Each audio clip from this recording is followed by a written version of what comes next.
Make America poor again. Trump's first 100 days, 2025. Chaos, recession, and surrender to Putin and Xi. The best friend from Xi and Putin drove the United States into a recession, and he's dancing. Very happy about it. Trump's second term began with chaos, authoritarianism, and catastrophic global and domestic fallout. Here's what his so-called fantastic achievements really look like.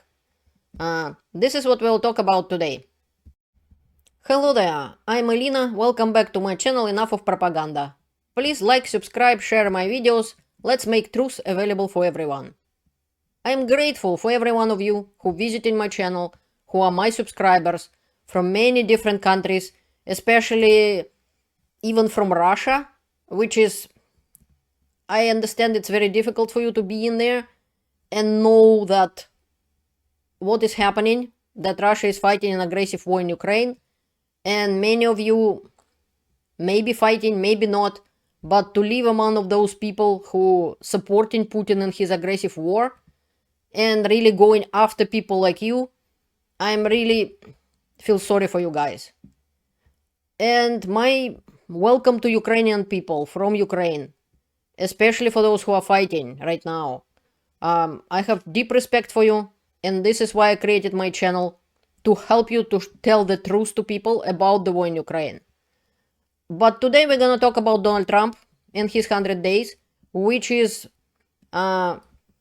basically, it's also important for the war in Ukraine as well as for anything else. I did not forget about you, Ukrainians, and I did not forget about you, Russians.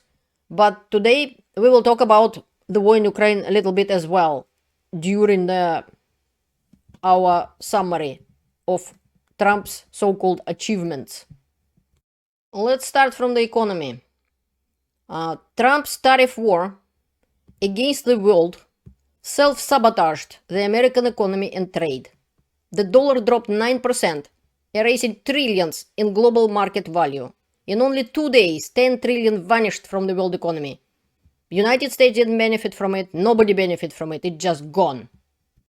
Markets plunged 10-20%, the worst single months since the Great Depression, triggered by Trump's tariff war and erratic policies. Markets hate uncertainty. And Trump is dancing. You thought I'm joking about it? I'm not. I will show you today a couple of useful channels. For example, Belle of the Ranch, which is this lady very easily and simply explaining difficult things for people so they could understand what is happening in the United States.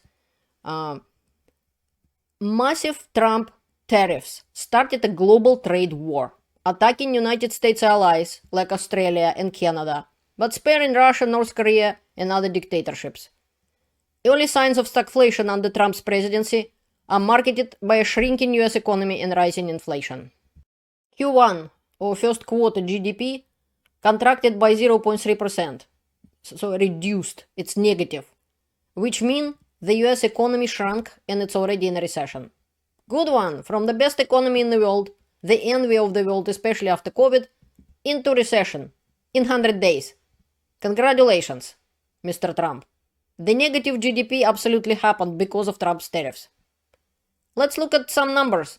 Since Trump took office, Dow fell 9.02%.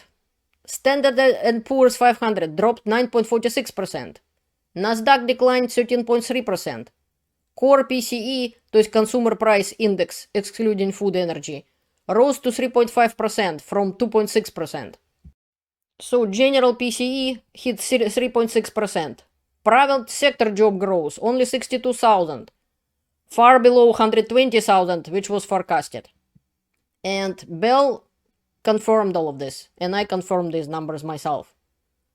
These numbers don't even reflect the actual tariffs yet. This is just the market reacting to expectations of Trump's tariff war. The real economic damage from the tariffs hasn't even shown up in the numbers yet.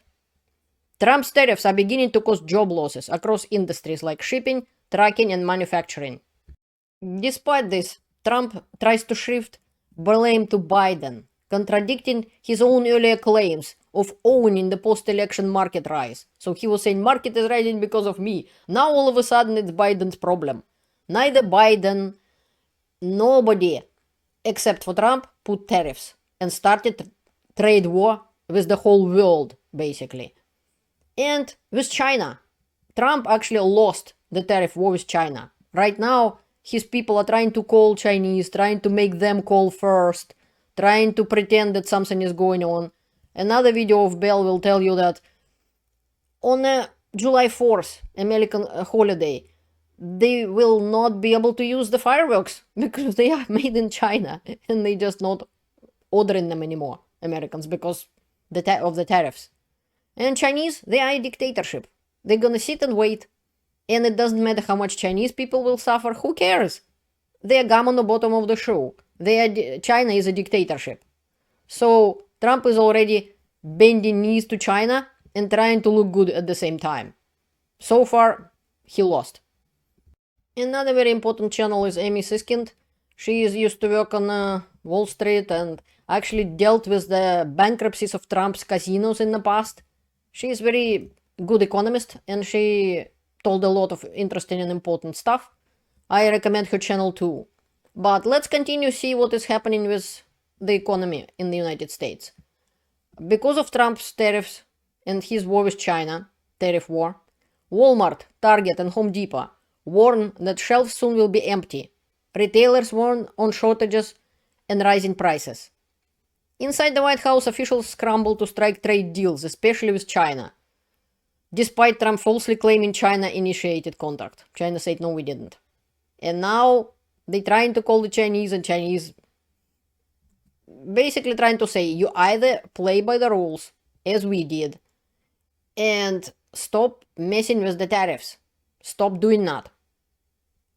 If you try to pretend that Chinese dictator bend the knees, that's not gonna work for Chinese. They don't want to look weak.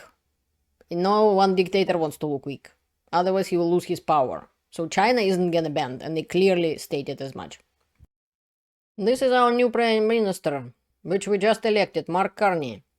And I'll talk about him a little later, but Trump put tariffs on Canadian lumber. That raised the cost of rebuilding homes in California, destroyed by the wildfires, which Canada actually helped to put down. Canadian firefighters were there, despite American threats to invade us and basically took our independence and make us 51st state. This is not gonna happen. And Canadian Prime Minister, as well as every Canadian, clearly stated as much. And I agree. Yes, we will not become 51st state of the United States. We are independent country. And will demand respect. So all of this, what I just said, about tariffs and about rising prices, it will cause a rise in prices for regular Americans, who Trump swore to protect, and from the first day of his in office, the prices will go down. No, this didn't happen, and the prices will go up, and they already are started to go up. The Republican-led Senate is now working to limit Trump's tariff powers. Trump's approval rating dropped amid the worst stock market performance in the first 100 days since 1974. But Trump still refuses to back down, choosing image over policy correction. Only China is temporarily winning. Nobody wins actually the tariff war, but temporarily China is winning. Thanks to Trump's tariff war. He made China win. And there is more. Trump's family crypto scams spread online. Trump pardons Ross Ulbricht, creator of dark web marketplace Silk Road, and other crypto fraudsters. Trump traded Mark Fogel, an American school teacher who was arrested in 2021 by Russian authorities, for Russian cyber criminal Alexander Vinnik. Trump stopped US aid, destroying America's soft power and crippling global development efforts. In response to Trump's economic war, multiple countries boycott US products, reduced travel to the USA, resulting in a lost revenue and American jobs. I told about it in my previous video. Now the situation even worse. Canadians are not coming, even Europeans are not coming. So some Americans laying off their people. I heard in Las Vegas people get laid off because of that. Thanks to Trump. Trump, for no reason whatsoever, gave up American leadership and is surrendering to Putin and China. Security. Let's talk about security. NATO, Ukraine, Russia, and so on. Trump does Putin's bidding, spreads Russian propaganda, denies US laws, supports land concessions and illegal annexation of Crimea by Russia, withdraws support for Ukraine when he feels like it, and pressures NATO allies to do the same. Denied Ukraine's request to buy Patriot missiles in the past. Even now, when he proposes that finally Trump will give something to Ukraine after that so-called deal was signed, which is, I won't talk about that deal much in this video. I probably will do it in a separate video, but this deal is no big deal at all.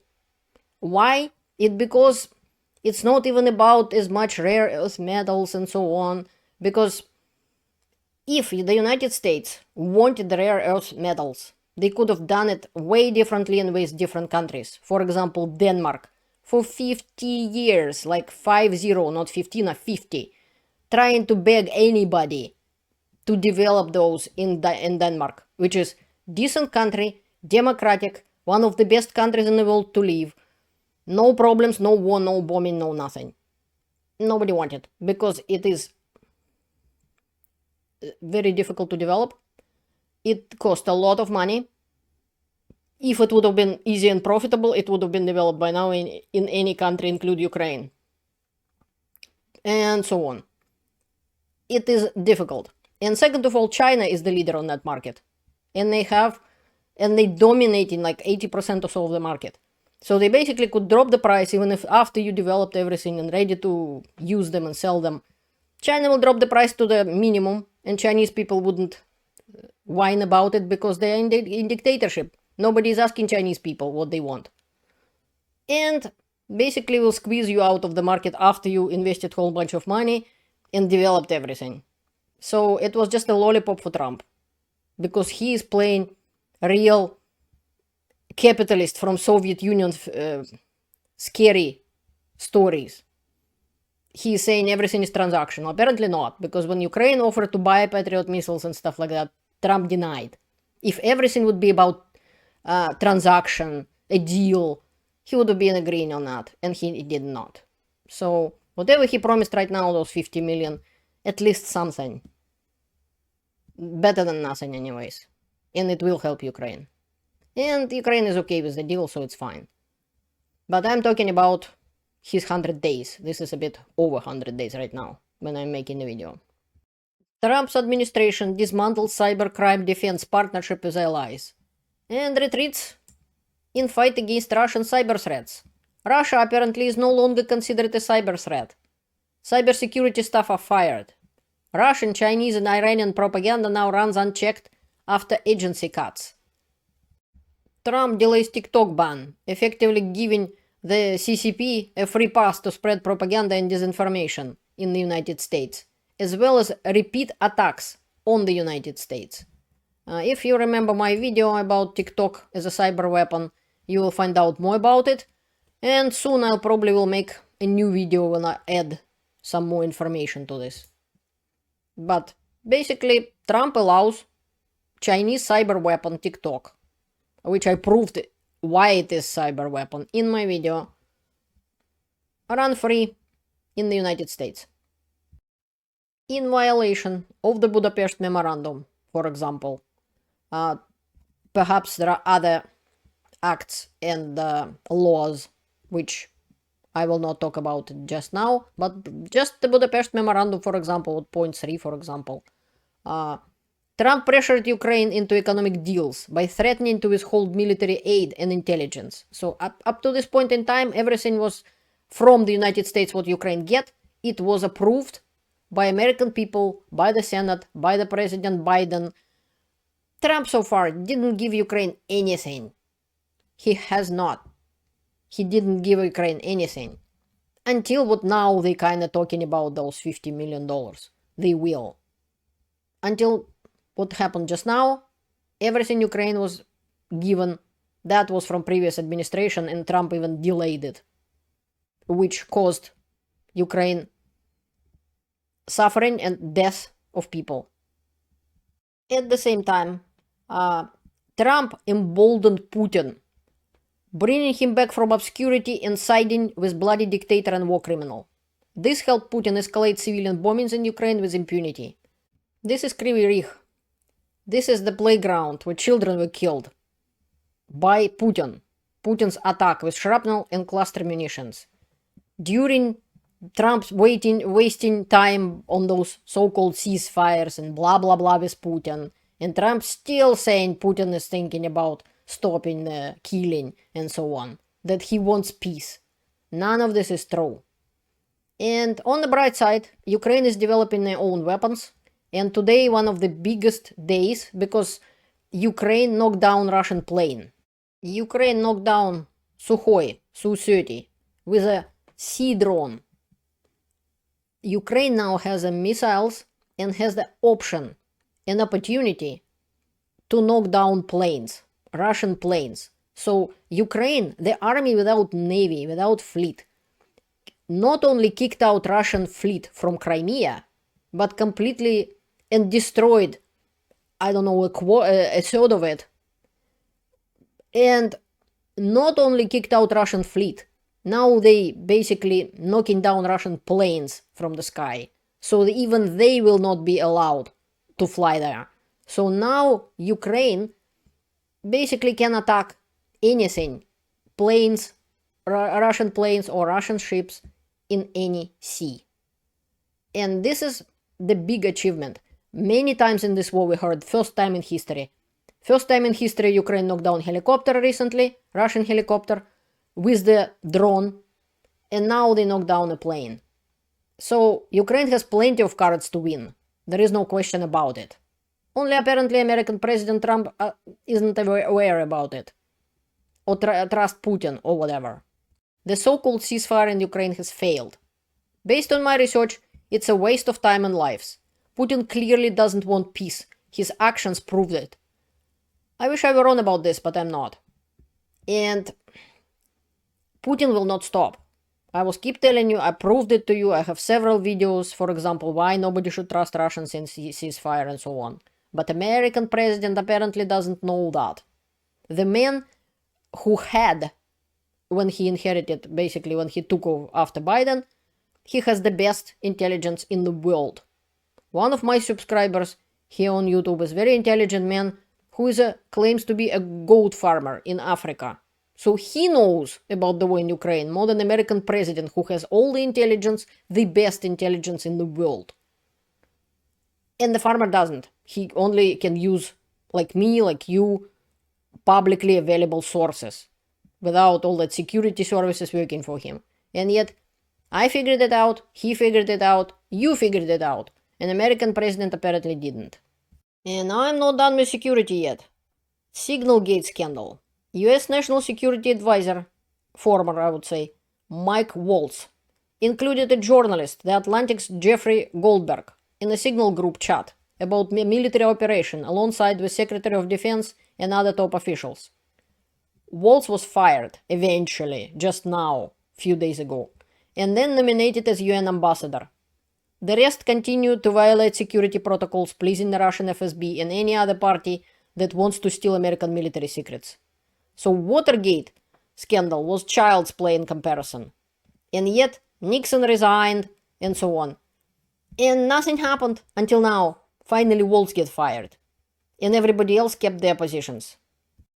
Include Vice President of the United States J.D. Vance, a Kremlin apologist who echoes Russian talking points, Vice President of the United States, despite having no relevant diplomatic experience and openly undermining support for Ukraine.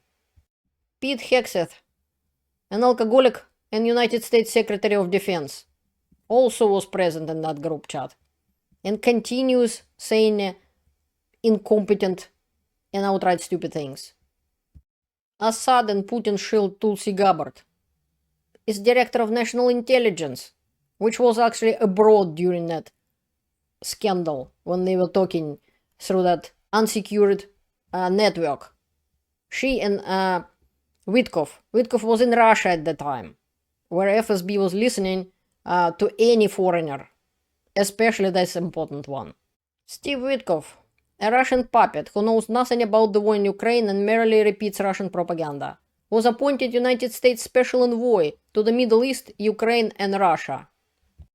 Robert F. Kennedy Jr., a conspiracy theorist. He is a health secretary of the United States. You can read that fact-checking article on RFK Jr.'s views on health policies. You will be shocked if you don't know this already. And Elon Musk hires a 19 years old with hacking past nicknamed Big Balls to help run US government reform. The kid with a past as a hacker. This is unbelievable. Let's talk about safety and domestic policies. Trump began his term by pardoning all violent January 6 criminals, including the organizers. He shifted blame to police, who upheld the law and risked their lives. This legitimizes political violence and discourages honest officials from doing their jobs. US President Trump tested the waters by illegally deporting this man, Kilmar Abrego Garcia, a longtime Maryland resident, to a prison in El Salvador and refusing to bring him back. This should serve as a wake-up call to all American citizens. Your rights end the moment you leave the United States. This was just a test. If Trump could get away with it, and the courts agreed, then you're next in line. Trump says he could bring wrongly deported men back to the US, but won't. He's talking about Kilmar Abrego Garcia. Stalin and Putin built gulags, prison camps within the USSR and Russia, but the United States is not, or not yet, a dictatorship. That's why sending Americans abroad without due process to foreign prisons or even concentration camps is a perfect tool for any wannabe dictator to eliminate inconvenient opponents, journalists, or eventually anyone who they choose. Foreign policy disasters. Trump personally threatens invasion of United States partners, Canada, Greenland, Mexico, and Panama. Musk and other Trump's officials interfere in elections in Germany and Canada, destroying allied relationships. Despite that, we in Canada could withstand that interference, and so was Germany. And I have a special video about Canadian elections and United States interfering, so you're welcome to see this video. It would be a previous to this video. Trump starts economic wars, alienating allies and sides with enemies like Russia. Trump's threat to NATO and withdrawal of Ukrainian aid or intelligence undermine Article 5, damaging both global trust and US security. European Union and other countries considering stopping purchasing of United States military equipment. They now plan to buy European-made weapons, which means a loss of income for Americans and increased cost for US taxpayers to produce their own weapons. Canada thinking to cancel the rest of F-35, which is great, fantastic plane. But what Trump did to Ukraine, and now saying that they will even sell not quite right planes, not as good planes, to other countries than they have themselves, even the same F-35s, make people wonder, why would I buy incredibly expensive piece of equipment which United States will not let me use or won't sell me parts when they decided to attack us? So might as well buy some equipment and planes and tanks or something else which we can actually use in case of the war. So this is not what Canada wants. Canada wants to buy F-35s. It's what Trump does. He made people change their mind because they don't want useless planes, which they pay a hell of money and they can't use. Middle East. Trump's threats of war with Iran raise oil prices and global instability. 2 Israeli ceasefires collapsed due to US incompetence and aggressive diplomacy. Trump's war with the Houthis failed and worsened Red Sea tensions. Education and free speech. Trump's administration attacks universities, freezes NIH grants, blocks federally funded scientists from traveling, threatens academic freedom. You can read more in this article and in many others. This is destruction of education in the United States. Trump also attacked the free press, blocking access for major outlets like AP and Reuters, while Russia's TASS wandered freely into the White House during meeting with Ukraine president. I have a video about this and I'm talking about this particular issue as well. When just Russian TASS agency, which since the USSR was one of the main Russian propagandists and Soviet propagandists since the USSR, they just wandering into the White House on the meeting, during the meeting with Ukraine president. Tim Pool from Tenet Media, who was caught spreading Russian propaganda in exchange for 100,000 per weekly episode, US dollars per weekly episode, was invited to the White House, while Trump halted funding to the US Agency for Global Media, which supports Voice of America and Radio Free Europe, Radio Liberty. This triggered legal action and raised serious concerns over press freedom. As a result, by the end of May, half of RFA's language services will no longer produce or publish new content. I still didn't have a chance to make a video about Tim Pool and Tenet Media, but boy oh boy, there is some videos on Jake Bro channel about this too, showing these guys took money from Russia, a huge money, and then spread propaganda about Ukraine, that Ukraine is #1 enemy of the United States apparently. And then when they get caught, oh boy, they wet their pants and say, oh no, we didn't mean that. And now they cocky again and even jump at Canada now and invite it to the White House because Trump will not investigate this and they most of likely will get away with it.